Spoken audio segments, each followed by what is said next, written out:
एक बेटा ने कहा कि पापा से मैं नहीं पढ़ूंगा, पापा है तो कैसे पढ़े, वो नहीं पढ़ा।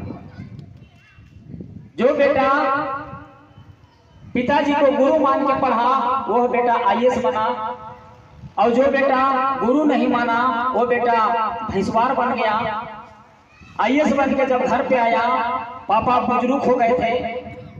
पापा से वो लड़का बोलता है जो भैंसवार था, बोला कि हमको क्या किए हैं यार, जो भी किए हैं छोड़ करके किए हैं, हमको क्या किए हैं, हमको तो भैंसवार बना दिया।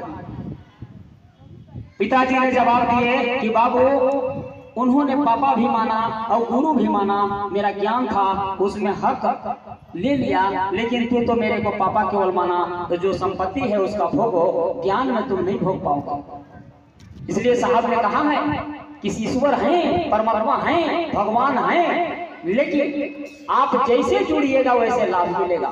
मैं भी किसी को पापा हूँ, किसी को पति हूँ, किसी को बेटा हूँ, किसी को भाई हूँ, किसी को भतीजा हूँ और किसी को गुरु भाई हूँ। तो जो गुरु भाई, जो गुरु बहन गुरु भाई मानता है उसको मैं शिव देता हूँ, और जो गुरु भाई नहीं मानता है उसको क्या दूंगा। मैं दूध भी बेचता हूँ, कुछ लोग हमको दूध देते हैं तो कहते हैं कि यादव जी दूध दीजिए, कुछ को दूध देते हैं। कोई गुरु बहन माना तो मैं गुरु देता हूँ। साहब ने कहा एक ही सता के कई नाम है, यानी जैसा जैसा काम किया वैसा नाम पड़ा। साहब ने कहा कि तुलसीदास जी लिखे हैं तुम गुरु त्रिभुवन, मैंने तीनों लोग का गुरु है, यानी गुरु के शरण में हम आप आए हैं। लेकिन आज भी हमारा मन शांति नहीं है, हमारा मन शोरगुल में मचा हुआ है। कहाँ जाते तो ठीक होता, कौन गुरु भाई मिलता कि ठीक हो जाते, कहाँ हम जाते कि चैन हमारा बेचैनी खत्म होता, कौन ऐसा मंत्र जपते कि हम शांत होते। देखिए आपने अभी तक शिव को देखा नहीं, आपने अभी तक साहब को बात जाना नहीं। साहब ने बड़ी सुंदर बात लिखी कि शिव को जानना समझना ये अनुमानस का सीमा से बाहर है। वो जहां है जैसे है, प्रणाम भी करने की विधि उन्होंने दिया कि महादेव के प्रणाम करने के लिए एक ही विधि है कि हे शिव आप मेरे गुरु हैं, मैं आपका शिष्य हूँ, जहां भी हैं जैसे भी हैं हम अनुमानस हो, आपको जानना समझना सीमा से बाहर है। मेरा प्रणाम से विकार हो जाए महादेव, मेरा प्रणाम से विकार हो जाए शिव गुरु, मेरा प्रणाम से विकार हो जाए साहब दीदी, मेरे को नाता साहब दीदी महादेव से लगवा दीजिए। आपने महादेव से मिले थे, आपको महादेव ने दिए थे। साहब ने कहा था कि शिव शिष्य को जो भी चाहिए मैं देने के लिए तैयार हूँ, लेकिन वो कुछ चीज छोड़ेगा तब।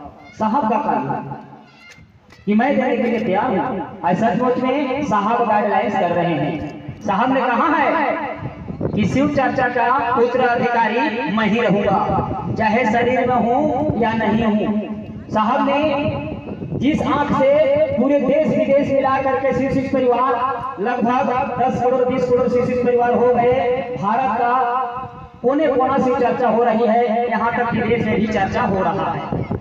आज हम आप नहीं समझ पाते हैं, इतनी लोग हो गए, इतनी भाई बहन हो गए, जिस नंगे आंख से साहब सबको देख नहीं सकते, आज आंख मूंद के साहब हमको आपको देख रहे हैं। आप जैसा कीजिएगा वैसा साहब परिणाम देंगे, आप जैसा सोचिएगा वैसा साहब आपको सामने ही देखते। साहब ने कहा है कि अगर भिखमंगा से भिखमंगा आदमी अगर शिव के गुरु बना करके और 3 काम ईमानदारी से करेगा, मन से वचन से कर्म से, तो कभी छठ की कमी नहीं होने दूंगा, कभी कपड़ा की कमी नहीं होने दूंगा, कभी भोजन की कमी नहीं होने दूंगा। लेकिन ईमानदारी से नियत साफ रख के अगर गुरु काज करेगा तब शिव चर्चा में जाकर के ठगेगा, शिव चर्चा में झूठ बोलेगा, शिव चर्चा में दूसरे को शिकायत बतियाएगा, शिव चर्चा में किसी को लड़वाएगा, शिव चर्चा में किसी को भटकाएगा, वैसे गुरु भाई गुरु बहन को तो मैं परेशान करके रखूंगा। सचमुच में कुछ गुरु भाई गुरु बहन बेचैनी में है, बेचैनी में है। साहब ने कहा था कि जो शिव शिष्य बनेगा वो महादेव के लिए सोचेगा, जो शिव शिष्य बनेगा वो महादेव की बात करेगा, साहब दीदी की बात करेगा, व्यक्ति को बात नहीं करेगा। हम वहां चर्चा में जाते हैं, क्या बोलते हैं, क्या बोलते हैं, चर्चा में जाते हैं अपनी बात, चर्चा में जाते हैं पड़ोसी के बात, चर्चा में जाते हैं ये गुरु भाई के बात, वो गुरु बहन के बात। क्या चर्चा हो रहा है? चर्चा में जाइए तो महादेव की बात कीजिए, साहब दीदी की बात कीजिए, मुखियालय रांची की बात कीजिए। नहीं समझ में आता है हम लोग के बीच में आओ चले शिव और पुस्तक साहब द्वारा लिखित है, जो लोग लौंड में लिखे थे साहब ने। साहब ने कहा था कि कागज मेरी थी, कलम मेरी थी, वाक्य जो लिखाया है, जो जो महादेव कहे हैं वही मैं लिखा हूँ। सचमुच में पुस्तक रामबाण है शिव शिष्यों के लिए। हम लोगों ने इस पुस्तक को बहुत सारे पुस्तक दिए। एक गुरु बहन थी अनोखपुर में, वो गुरु बहन को संतान नहीं था। एक गुरु भाई से हम कहे कि भैया एक पुस्तक दे दीजिए, उन्होंने कहा कि एक ही पुस्तक है मेरे पास। वो गुरु बहन बोले कि भैया पुस्तक तो दे दीजिए। देखिए, जिसको समझ में आता है उसको जरूरत के सामान लाखों रुपया के खरीद देता है, और जिसको जरूरत नहीं है आप फ्री में भी दीजिएगा तो नहीं लेगा। साहब ने कहा था कि अगर मेरा वश चलता कि पुस्तक मैं सोना में मेढ़वाता, लेकिन सोना में यदि मेढ़ा जाता ये पुस्तक तो हमको आपको लेने में कठिनाई होता। मात्र यह पुस्तक का दाम 500 रखा गया है। आज ये पुस्तक जिस घर में जा रहा है, कल ये गुरु भाई मेरे से कहा कि भैया सचमुच में आप लोग बताते हैं कि पुस्तक को रखने से, पुस्तक को घर में ले जाने से बहुत सारे कष्ट दूर होता है। मैं बोला कैसे? तो भैया मैं जब से चर्चा में जुड़ा हूं तब से चर्चा में चल रहा हूं, और जा भी रहा हूं और करवा भी रहा हूं, लेकिन जो हमको रात भर में जो समझ में आया वो अभी तक 2 साल में समझ में नहीं आया था। साहब का लिखा हुआ बात है, साहब का दिया हुआ ये पुस्तक है, यानी ये पुस्तक पावरफुल है। शिव चर्चा में हम आप हैं तो रखना चाहिए, हमको आपको रखना चाहिए, समझना चाहिए। क्योंकि अगर कानून के बारे में जानना होगा तो कानून का पुस्तक आप नहीं रखिएगा।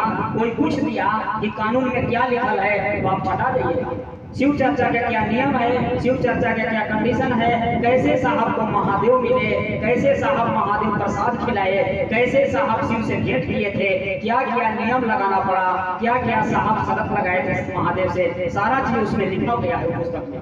हम लोग के रखना चाहिए। इस पुस्तक कितने के घर में है थोड़ा सा हाथ खड़ा करेंगे तो जिसका घर में होगा वही उठाएंगे, जिसका नहीं होगा नहीं उठाएंगे।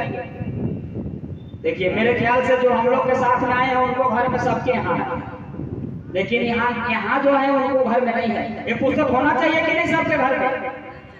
हाथ खड़ा कीजिए, किनको घर में होना चाहिए। अरे भैया, हम लोग 10,000 के मोबाइल लेके चल रहे हैं तो थैली भी नहीं, और पुस्तक कितना के है? 500 के। ये पुस्तक हम लोग सूरजपुर में सोती लोकनाथ दीदी एक है, बहुत एक्टिव गुरु बहन है, कॉलोनी में रहती है। वो पुस्तक या उनका बच्चा करीबन देख रहे हैं कि 5-6 साल से खटिया में था। हम लोग हरिद्वार गए थे, प्रयागराज गए थे उसी समय, 7 साल से हरिद्वार गए थे। और उसी समय मैंने बस में कहा कि दीदी कहाँ बार घरे बात करते हैं या बोलते हैं कि टांग के निकाल दीजिएगा तो फिर अंदर कर दीजिएगा, तो फिर भैया क्या बताएं दुख के बाद। देखिए, वहां लोग नहीं बताना चाहते हैं।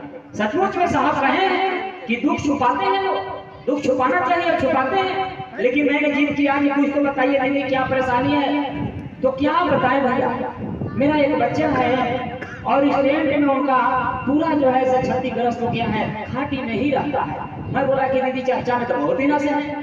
हाँ भैया है, हम कि हरिद्वार में गए थे आप? तो हाँ गए थे। हरिद्वार में बात सुने थे? तो बोले कि हाँ सुने थे। क्या सुने थे? तो भैया हम सुने थे तो आप नहीं जान रहे हो, आप जो सुने थे हम नहीं जान रहे हैं। हम कि मैं बता रहा हूँ, मंडल सर जो साहब के करीबी रहे हैं, पढ़ाए भी हैं, साहब का साथ रहे हैं, अभी भी मंडल सर रांची में हैं। मंडल सर बोले थे कि यह पुस्तक